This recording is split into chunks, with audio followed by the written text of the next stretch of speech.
تو اس کی روزی ختم ہو جائے گی. اللہ وہ جو دوسرا آدمی اس کی روزی کم ہے تو موسیٰ اس کو بتا دو کہ وہ شکر نہیں کرتا، وہ شکر نہیں کرتا، اس وجہ سے اس کی روزی میں کمی ہے. جب حضرت موسیٰ علیہ السلام گئے اور وہ لوگ آئے، انہوں نے پوچھا جی تم اللہ کا شکر ادا کرتے ہو؟ جی ہاں میں شکر ادا کرتا ہوں. تو کیسے شکر ادا کرتے ہو؟ کیسے شکر ادا کرتا ہوں کہ جو اللہ نے روزی دی ہے اس کا زبان سے شکر ادا کرتا ہوں، اور جو اللہ نے روزی دی ہے وہ لوگوں میں بانٹتا بھی ہوں، اس طریقے سے بھی شکر ادا کرتا ہوں. بہت اچھا. دوسرا آدمی آیا کہ صرف اس وجہ سے تمہاری روزی میں اضافہ ہے. بہت اچھا. چلو یہ عمل ہے، اس وجہ سے مجھے پتہ چل گیا، میں اور شکر ادا کروں گا. دوسرا آدمی آیا جی میری روزی کم کیوں ہے؟ کہ جی تو شکر ادا نہیں کرتا. تو میں کس چیز کا شکر ادا کروں؟ میرے پاس تو صرف یہ دھوتی ہے، صرف دھوتی. آپ کس چیز کا شکر ادا کروں؟ کہ ٹھیک ہے تیری مرضی. وہ وہاں سے گیا، راستے میں ہوا چلی، دھوتی بھی اڑ گئی. وَلَئِن كَفَرْتُمْ إِنَّ عَذَابِي لَشَدِيدٌ. اگر نہیں کرو گے نا تو میں پکڑوں گا تمہیں. اگر شکر ادا نہیں کرو گے نا میں چھوڑوں گا نہیں. ان عذابی لشدید. ایسے ہی حضرت موسیٰ علیہ السلام کے پاس ایک آدمی آیا، اس نے کہا کہ جی آپ اللہ سے دعا کریں، میری روزی بہت کم ہے، میں ترس گیا ہوں، تو میں چاہتا ہوں آپ اللہ سے دعا کریں میری جتنی روزی ہے نا مجھے ایک دن مل جائے، اس سے آگے بھلے سے میرا انتقال ہو جائے. حضرت موسیٰ نے فرمایا ٹھیک ہے میں دعا کروں گا. اللہ تعالیٰ سے دعا کی، اس کو اس کی جو روزی تھی ساری کی ساری ایک دن میں مل گئی. جب وہ ایک دن میں ملی تو ظاہر بات ہے اگلے دن اس کا انتقال ہو جانا ہے، یہ بات پکی ہے. جب روزی ختم ہوگی تو آدمی ختم. تو کچھ عرصے کے بعد حضرت موسیٰ علیہ السلام اس علاقے سے گزرے جس علاقے میں وہ رہتا تھا. تو وہ جناب بیٹھا ہوا ہے اور جناب اس کے سامنے لائن لگی ہے، لوگ کھانا کھا رہے ہیں، لوگ ہدیے لے رہے ہیں اور جا رہے ہیں.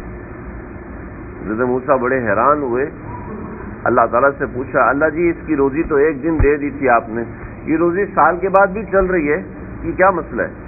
تو موسیٰ مسئلہ یہ ہے کہ اس بندے نے ہمارے ساتھ تجارت کر لی، اور ہمارے ساتھ تجارت کرنے والا کبھی گھاٹے میں جاتا نہیں ہے. اس نے تجارت کر لی. کہ اللہ جی کیا تجارت کی؟ کہ اس نے تجارت کر لی شکر ادا کرنے کی. اس میں ہم نے روزی دی، اس سے شکر ادا کیا زبان سے، اور شکر ادا کیا جنان سے کہ لوگوں کو کھلانا شروع کر دی. جب کوئی کسی کو کھلاتا ہے اور جب کوئی شکر ادا کرتا ہے تو میرا وعدہ ہے کہ میں ضرور اور دیتا ہوں. چنانچہ میں نے اور دیا اور دیا اور دیا اور دیا، اور پھر آج دیکھ رہے کہ وہ دوسروں کو کھلا رہے. یہ جو ہم یہاں پر آئے ہیں تو شکر ادا کرنا ہے دو طرح سے. ایک شکر زبان سے، اللہ تیرا شکر ہے، اللہ تیرا شکر ہے تو نے مجھے یہاں کے لیے قبول کیا. نہ یہ کہ نا شکری کریں، ادھر کی روٹی بھی کچی ہوتی ہے، ادھر کا سیب بھی خراب ہوتا ہے، ادھر کے مالٹے بھی خراب ہوتے ہیں. ایک شخص نے کہا کہ یار مکے کا دہی تو کھٹا ہوتا ہے، پاکستان کا دہی بہت اچھا ہوتا ہے، دلی کا دہی دلی کا دہی بہت اچھا ہوتا ہے، یہاں کا دہی کھٹا ہوتا ہے.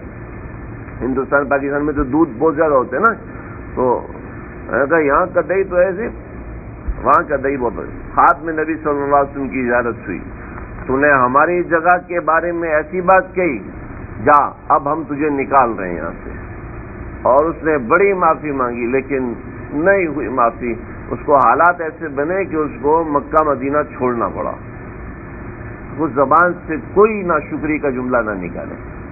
جو انتظامی شکایتیں انتظامیہ کو ضرور کریں، لیکن ناشکری کیا ہے؟ یہاں پہ کوئی نظام ہی نہیں ہے، کوئی سسٹم ہی نہیں ہے. کوئی واضح لوگوں کی عادت ہوتی ہے ایسے شکوے شکایتیں کرنے کی. تو بھائی زبان سے ناشکری کے کلمات نہ کہیں، اور جتنا ہو سکتا ہے زبان سے شکر ادا کریں. دوسرا جنان سے شکر ادا کرنا ہے. جنان یعنی جنان سمجھ رہے ہو نا بھائی، اعضاء اعمال سے شکر ادا کرنا. اس کا ایک طریقہ تو یہ صلاۃ الشکر پڑھیں جی، صلاۃ الشکر پڑھیں. جو ممکن ہو صدقہ کریں، یہاں پہ بخل نہ کریں، صدقہ کریں، اور اس کے ساتھ اپنے آپ کو گناہوں سے بچائیں.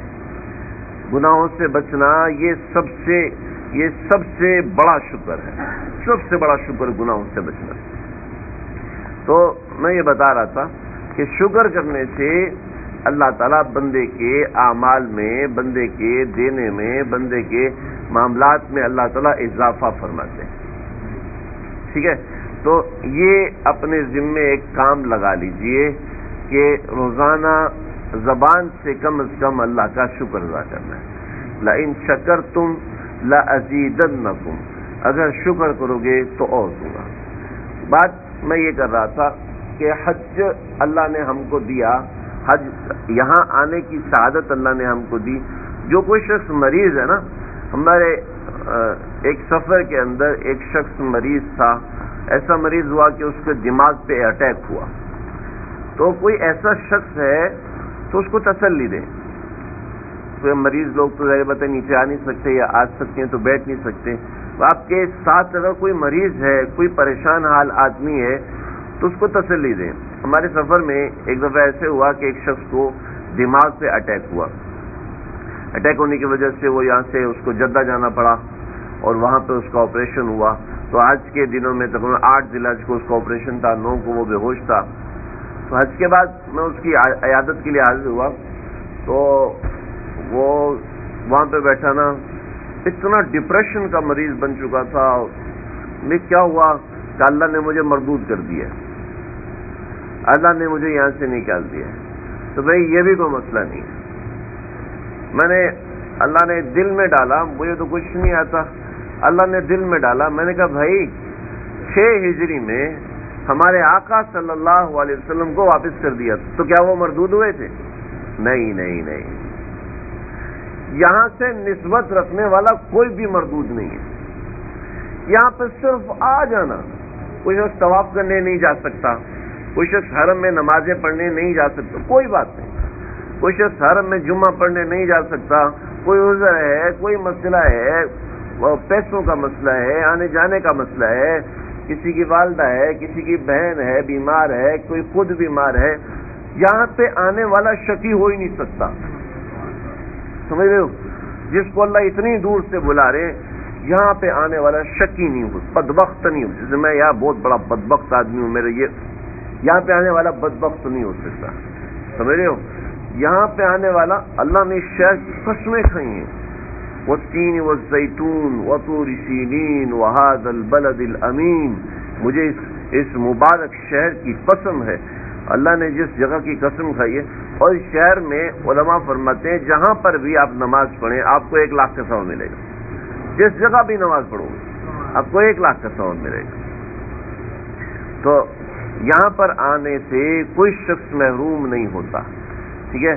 جس کو اللہ نے چنا ہے وہی آ سکتا ہے، ٹھیک ہے؟ آگے ہمارا کام ہے کہ ہم اپنے حج کو مقبول کرواتے ہیں نہیں کرواتے، لیکن یہاں آنا بہت بڑی سعادت ہے، اس پہ اللہ کا شکر ادا کرنا۔ البتہ 3 چیزیں اللہ نے فرمائی، جو حج مقبول ہوتا ہے اس کی لمبی چوڑی علامتیں نہیں ہیں، صرف 3 علامتیں، صرف 3۔ کتنے ہیں جی بھائی؟ 3۔ حج فمن فرض فیہن الحج فلا رفث ولا فسوق ولا جدال، بس یہ 3 کام ہے۔ فمن فرض فیہن الحج فلا رفث فلا رفث، میرے ساتھ پڑھ لیں اتنا تو یاد، فلا رفث ولا فسوق ولا جدال، یہ 3 کام نہیں کرنے بات۔ فلا رفث، رفث کہتے ہیں شہوت والا کوئی کام، ٹھیک ہے؟ فلا رفث، شہوت والا کوئی کام، یعنی شہوانی خواہش ہے ایسا کوئی کام نہیں کرنا، شہوت والا کوئی غلط کام نہیں کرنا، ٹھیک ہے؟ شہوت والا جائز کام کرنا کوئی منع نہیں ہے، ٹھیک ہے؟ لیکن شہوت والا غلط کام کوئی نہیں کرنا، سمجھو؟ جیسے بدنظری کرنا ہے، دوسروں کی عورتوں کو دیکھنا، پردہ کرنا عورت پر فرض ہے۔ اللہ کے حبیب صلی اللہ علیہ وسلم معراج سے واپس تشریف لائے ہیں تو حضرت فاطمہ گھر میں تشریف لائیں تو ان کو دیکھ کے رو پڑے۔ آپ صلی اللہ علیہ وسلم سے پوچھا اما فاطمہ نے، یا رسول اللہ کیا ہوا آپ کو؟ فما شیء یبکیک، کس چیز نے آپ کو رلا دیا؟ میں فاطمہ، مجھے ایک جوان عورت یاد آ گئی کہ میں جب معراج پہ گیا تھا تو مجھے ایک عورت نظر آئی جو جہنم میں بالوں کے بل لٹکائی گئی تھی، وہ تڑپ رہی تھی، اس وجہ سے میں رونا شروع تو پوچھا یا رسول اللہ وہ کون عورت تھی؟ میں وہ نمازی بھی تھی اور روزہ رکھنے والی بھی تھی اور سارے نیک اعمال کرنے والی بھی تھی، لیکن وہ یہ کرتی تھی کہ جب گھر سے باہر نکلتی تھی تو دوپٹہ نہیں پہنتی تھی، اس کے بال نظر آتے تھے۔ دوستو مسئلہ سمجھنا، جیسے شرمگاہ سطر ہے نا، ایسے عورت کے بال بھی سطر ہیں۔ محدثین فرماتے ہیں جب عورت اپنے بال کاٹے نا حج اور عمرے کے لیے، وہ اپنے بال لپیٹ کے کہیں ڈالے تاکہ کسی غیر مرد کی نگاہ نہ پڑے۔ بال کٹنے کے بعد بھی سطر ہوتے ہیں جی، سمجھ رہے؟ کٹنے کے بعد بھی سطر سمجھتے ہو؟ جیسے شرمگاہ سطر ہے، چھپانا ضروری ہے، چھپانا فرض ہے، ایسے عورت کے بال بھی چھپانا فرض ہے، ایسی عورت کو چہرہ چھپانا بھی فرض ہے جی۔ یدنین علیہن من جلابیبہن، جو پاک باز عورتیں ہیں وہ جب باہر نکلتی ہیں تو پردہ ڈال کے نکلتی ہیں، سر کے اوپر سے پردہ ڈال کے نکلتی ہیں۔ جلباب اب تمام لغت میں دیکھ سکتے ہیں، جلباب اس پردے کو کہتے ہیں جو سر کے اوپر سے آئے، جو سر کے اوپر سے آئے پاؤں تک لے کر آئے، ایسے کو جلباب کہتے ہیں۔ ہم اس میں دیکھنے کے لیے آنکھ سے دیکھنے کے لیے کوئی راستہ چھوڑ دیں، اس کی اجازت ہے، لیکن جلباب اس پردے کو کہتے ہیں جو سر کے اوپر سے آئے۔ آج ہماری عورتیں اس بات پہ صرف بحث کرتی ہیں، یا مجھے صرف اتنا بتاؤ، اگر آپ لوگوں کو اما عائشہ رضی اللہ تعالیٰ عنہ کی زیارت ہو تو آپ مجھے بتائیں کہ اما عائشہ کس حالت میں آئیں گی؟ ہماری عورتوں کی طرح چست کپڑے پہن کے آئیں گی؟ آپ کا دل کیا کہتا ہے؟ آپ صرف خود سوچ لو، اندر مفتی بیٹھا ہوا ہے، ہر ایک کے اندر مفتی بیٹھا ہوا ہے جو اس کو فتویٰ دیتا ہے، آپ کا دل کیا کہتا ہے جی؟ اسی کے ساتھ میرے حضرت فرماتے ہیں ایک اور بات، میں اس سے ملتی جلتی ایک بات ہے مجھے یاد آ رہی ہے، میرے پیارے شیخ حضرت صوفی شاہ فیروز عبداللہ محمود صاحب دامت برکاتہم فرماتے ہیں، دیکھو اگر اللہ کے نبی کی آپ کو زیارت ہو، اللہ ہم سب کو بار بار کروائے، آپ مجھے بتائیں کہ اللہ کے نبی کو آپ داڑھی والا دیکھیں گے بغیر داڑھی والا دیکھیں گے؟ اللہ کے نبی کی داڑھی تھی نا، اس سفر میں آئے ہو نا میرے بھائیوں، اس کی نیت کر لو۔ ایک صاحب کہنے لگے یار میں داڑھی رکھوں گا تو کیسا لگوں گا، تو میرے پاس اس کا جواب نہیں تھا، میں نے اپنے بڑوں سے پوچھا، میں نے کہا یہ سوال بڑا مضبوط سوال ہے کہ داڑھی رکھوں گا تو چہرہ عجیب سا ہو جائے گا، تو میرے حضرت نے بڑا پیارا جواب دیا، فرمانے لگے کہ اس سے کہو کہ تم حضور صلی اللہ علیہ وسلم جیسے لگو گے۔ کیوں بھائی لگو گے نہیں لگو گے نا؟ جو چہرہ محمدی بنائے گا اللہ دل بھی بنا دے گا۔ تو جی ساڈے امال چنگے نہیں گے، اسی اس واسطے داڑھی نہیں رکھتے جی، اسی اس واسطے داڑھی نہیں رکھتے، ساڈے امال چنگے نہیں گے، پھر ساڈے امال چنگے نہیں گے تو نماز بھی نہیں پڑھیں گے جی، ہمارے اعمال اچھے نہیں ہیں تو کھانا بھی نہیں کھائیں گے، ہمارے اعمال، ارے ایک نیک عمل کرو گے وہ دوسرے کو کھینچتا ہے، ٹھیک ہے، ایک برا عمل برائی کو کھینچتا ہے، ایک نیک عمل اچھائی کو کھینچتا ہے۔ جب آپ ایک مٹھی داڑھی رکھیں گے نا، ایک مٹھی سے کم کرانا داڑھی منڈانا حرام ہے، ٹھیک ہے، ایک مٹھی سے کم کریں گے تو ظاہر بات ہے وہ عمل دوسری برائی کو کھینچے گا، وہ تیسری برائی کو کھینچے گا۔ جب آپ داڑھی رکھیں گے تو انشاءاللہ آپ کا دل ہی نہیں کرے گا یار میرا دل کرتا ہے اس وجہ سے میں داڑھی نہیں رکھتا، ہمت کر کے رکھ لو۔ ابھی آپ نیکی کے ماحول میں آئے ہیں، نیکی کا ارادہ کیا ہے، اس کو مراد آباد بھی پہنچا دو بھائی، یہاں پر ہمتیں جوان ہوتی ہیں، حوصلے جوان ہوتے ہیں، اللہ کا تعلق ہوتا ہے، اللہ کی 120 رحمتیں نازل ہو رہی ہوتی ہیں اور پتہ نہیں کیا کچھ حاصل ہو رہا ہوتا ہے، سمجھ رہے ہو نا؟ تو میں بتا رہا تھا کہ چہرہ، یہ عورت سر کھول کے باہر نکلتی تھی، اللہ نے اس کو لٹکا جہنم میں نہیں ڈالا، جہنم کے اوپر لٹکا دیا، وہ تڑپ رہی ہے شیٹ کی طرح۔ بھائیو جہاں پر اپنی جو آپ کی خواتین ہیں خاص طور پہ ان کو سمجھانے کی، کوئی زبردستی نہیں کر سکتا، نہ کوئی لڑائی کرے نہ کوئی جھگڑا کرے، سمجھانے کی کوشش کریں۔ دیکھو اس مقدس ترین جگہ پر آئے ہیں، اس مقدس ترین جگہ پر جو عورت بے پردہ نکلتی ہے اللہ کے نبی نے اس سے بد دعا دی ہے۔ دیکھو اللہ کے نبی کی بد دعا کے بعد کوئی چیز بچ جائے گی؟ اللہ کے نبی بد دعا دے رہے ہیں۔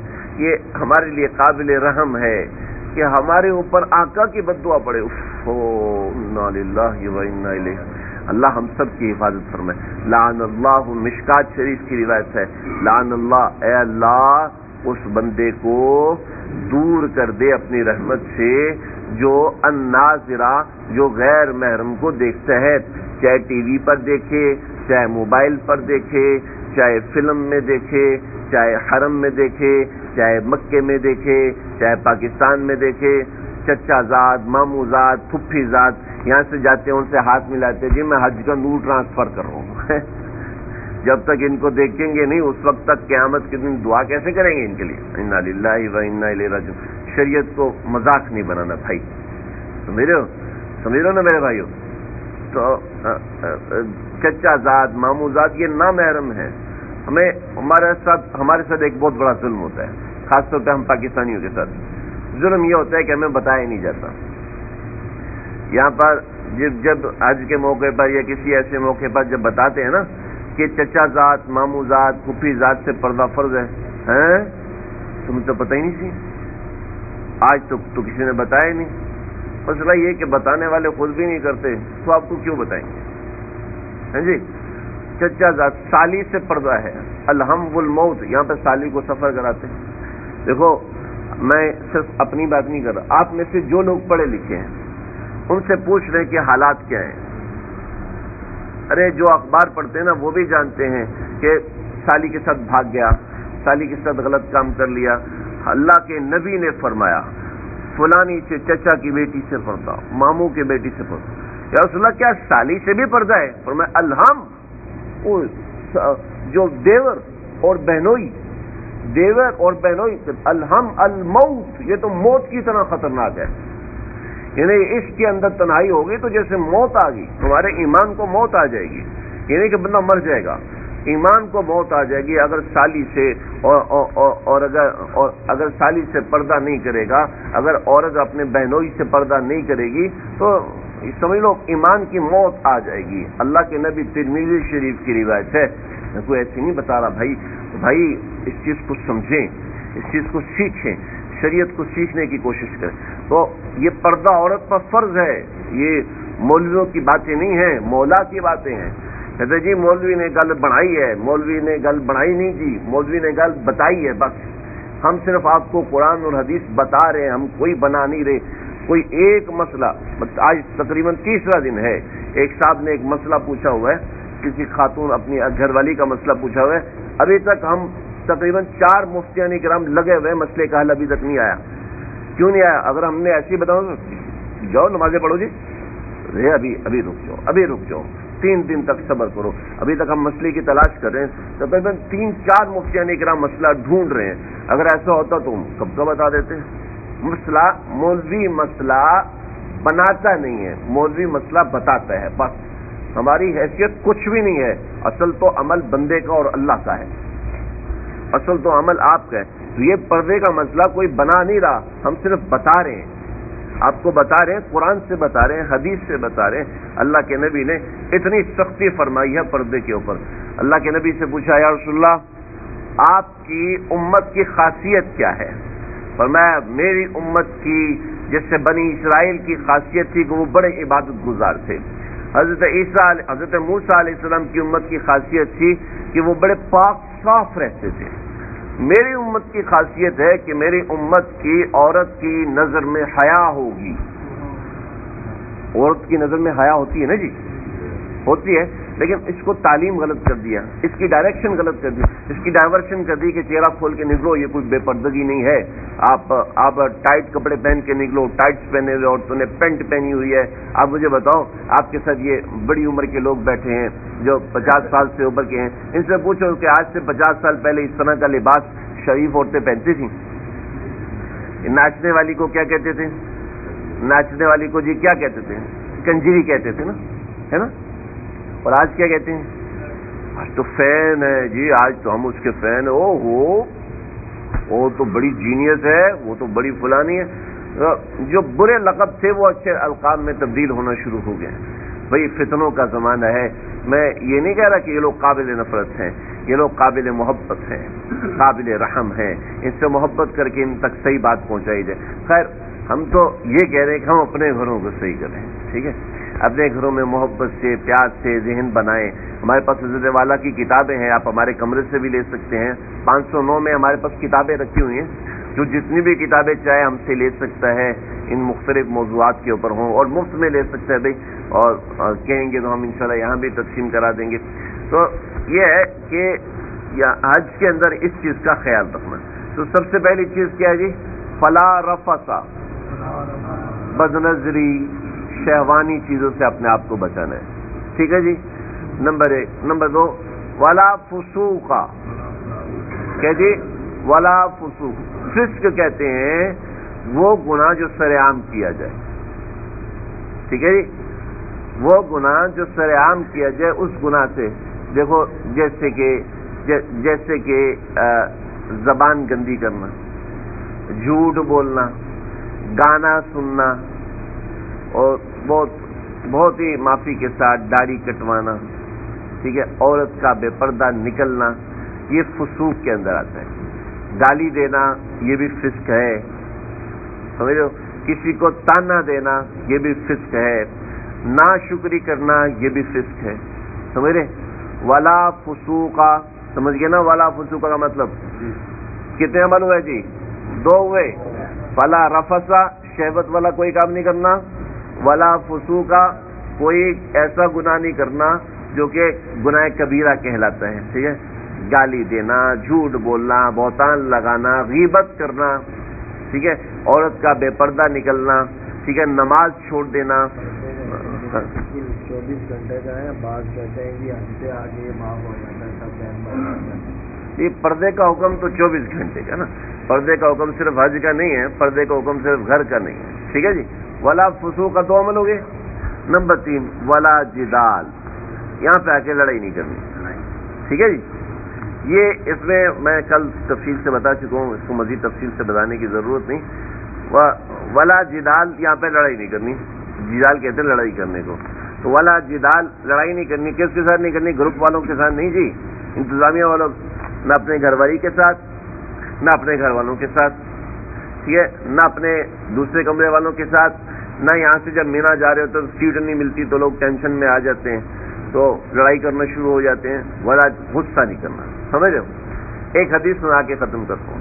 اللہ کے نبی صلی اللہ علیہ وسلم نے بڑی پیاری بات فرمائی، یہ آج آپ لوگوں نے یاد کر کے جانی ہے، ٹھیک ہے جی۔ جو اللہ کے نبی کی حدیث کو یاد کرتا ہے نا جی، تو اللہ کے نبی اس کو دعا ملتی ہے، نذر اللہ امرأن من سمع مقالتی، جس نے میری بات سنی، اللہ جی اس کا چہرہ روشن کر دے۔ اچھا، قیامت کے دن 2 قسم کے لوگ ہوں گے، ایک وہ ہوں گے جن کے کالے رنگ ہوں گے، وجوہ یومئذ باصرہ، اور وجوہ یومئذ علیہا غبرہ، علیہا غبرہ، غبر کہتے ہیں کالے دھوئیں کو، جن کے چہرے پہ کالا دھواں لگا ہوا ہوگا، وہ سلنسر سے دھواں نکلتا ہے نا، اس کے سامنے ہاتھ رکھو تو کالا ہو جاتا ہے نا۔ وجوہ یومئذ علیہا غبرہ، جس کے اوپر دھواں ہوگا یہ، اور وجوہ یومئذ ناظرہ، وجوہ یومئذ باصرہ، کچھ چہرے ایسے ہوں گے جن پر روشنی پڑ رہی ہوگی لائٹ پر، جیسے پیلے رنگ ہوتا ہے اس کے اوپر پیلی لائٹ ڈالتے ہیں وہ کیسے چمک رہا ہوتا ہے۔ یہاں تو عام نظر آتا ہے، پاکستان میں تو بجلی کا مسئلہ ہے تو زیادہ نظر نہیں آتا ہے، لیکن زیادہ نظر نہیں، یہاں پر تو پیلی لائٹ ہوتی ہے چمک رہا ہوتا ہے، تو اس کو کہتے ہیں باصرہ۔ تو نذر اللہ عمران، اے اللہ اس بندے کا چہرہ چمکتا ہوا بنا دے، من سمع مقالتی، جو میری بات سنتا ہے۔ کیوں جی؟ اللہ کے نبی کی بات صرف سن لینا، صرف سن لینا۔ اللہ کے نبی دعا دے رہے ہیں، مولوی صاحب دعا دے، ماں دعا دے، باپ دعا دے، بہت بڑی دعا ہوتی ہے ماں باپ کی دعا، لیکن اللہ کے نبی کی دعا کا مقابلہ ہے جی؟ نہیں ہو سکتا۔ تو اللہ کے نبی دعا دے رہے ہیں اللہ اس کا چہرہ روشن کر دے جو میری بات سنتا ہے، وہ حافظہا اور اس کو یاد کرتا ہے، ووعاہا اور اس کو آگے پہنچاتا ہے، ان تینوں آدمیوں پر اپنی نظر ڈالیے اور ان کا چہرہ روشن کر دیجئے۔ چنانچہ جی تیار ہے نا بھائی اس دعا کو لینے کے لیے؟ پہلے سننا ہے، اس کے بعد یاد کرنا ہے، اس کے بعد آگے پہنچانا ہے۔ تینوں کام کوئی مشکل نہیں ہے۔ کون سے کام ہے جی؟ کون سی حدیث ہے؟ لا تغضب، لا تغضب، لا تغضب، غصہ نہ کر، بس اتنی سی حدیث۔ لا تغضب، غصہ نہ کر، وَلَكَ الْجَنَّةُ، جنت تیری ہے۔ کیوں جی؟ کیسی پیاری بات فرمائی، لا تغضب وَلَكَ الْجَنَّةُ، غصہ نہ کر تو جنت تیری۔ کتنی پیاری بات ہے، یاد ہو جائے گی بھائی؟ لا تغضب وَلَكَ الْجَنَّةُ، پڑھیں سر میرے سے یار، وَلَكَ الْجَنَّةُ تو سب کو آتا ہے نا، لکا تو پشتوں میں مشہور ہے، پشتوں والوں کو تو ایک لفظ اور معاف ہے، لکا تیرے لیے جنت، جنت تو سب کو پتہ ہے جنت آپ کی۔ ایک صاحب آئے ماشاءاللہ کہنے لگے یار مدینے مکے نور بہت ہے پر صرف اذان پنجابی چ ہوندی ہے۔ کہ پاکستان میں بھی اذان پنجابی میں ہوتی، کہتے مدینے مکے نور تے بہت ہے پر اذان پنجابی چ ہوندی ہے۔ تو بھائی جنت تو پنجابی میں بھی جنت ہی ہوتی ہے نا۔ وَلَكَ الْجَنَّةُ، لا تغضب، غصہ نہ کر، وَلَكَ الْجَنَّةُ تو جنت تیری ہے۔ یہ مشکل ہے نہیں جی بھائی، مشکل ہے بہت آسان ہے۔ ہاں جی سنائے ذرا مجھے، شرمائے نہیں، اللہ کے نبی کی بات ہے جی، اللہ کے نبی کی بات میری زبان سے آ جائے تو سنائے جی۔ وَلَكَ الْجَنَّةُ، غصہ نہ کرتے جنت تیری۔ ہاں جی اللہ تعالیٰ ہمیں آپ کو ہم سب کو سمجھنے کی عمل کرنے کی توفیق عطا۔ خلاصہ یہ تین باتیں جی، فلا رفث ولا فسوق ولا جدال، ٹھیک ہے جی، یہ تین کام نہیں کرو تو حج مقبول ہے جی۔ اللہ سمجھنے کی توفیق عطا۔ بسم اللہ الرحمن الرحیم، الحمد للہ رب العالمین، والصلاة والسلام علی اشرف الانبیاء واکرم الانبیاء واشرف الانبیاء والمرسلین، اللهم ربنا تقبل منا انك انت السميع العليم وتب علينا انك انت التواب الرحيم۔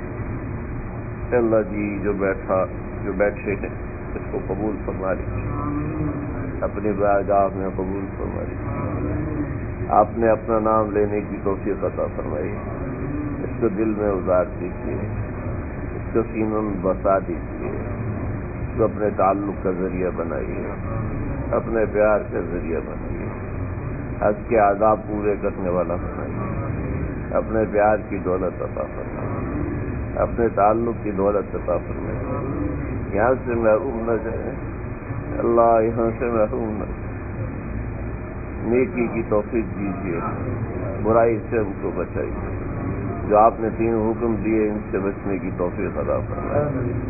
ربنا تقبل منا انك انت السميع العليم وتب علينا انك انت التواب الرحيم، صلی اللہ تعالی علی خیر خلقہ محمد۔ ایک چھوٹا سا اعلان، اگر کسی کو کوئی مسئلہ پوچھنا ہے نا تو اجتماعی طور پر نہ پوچھا کریں، اس سے نقصان ہوتا ہے، ٹھیک ہے، انفرادی طور پر پوچھ لیا کریں، اجتماعی یعنی کہ سب کے سامنے نہ پوچھیں، اس سے یہ ہے کہ دوسرا بندہ پریشان ہو سکتا ہے۔ جو بھی مسئلہ پوچھتا ہے انفرادی طور پر پوچھا کریں، ٹھیک ہے جی۔ السلام علیکم ورحمۃ اللہ وبرکاتہ۔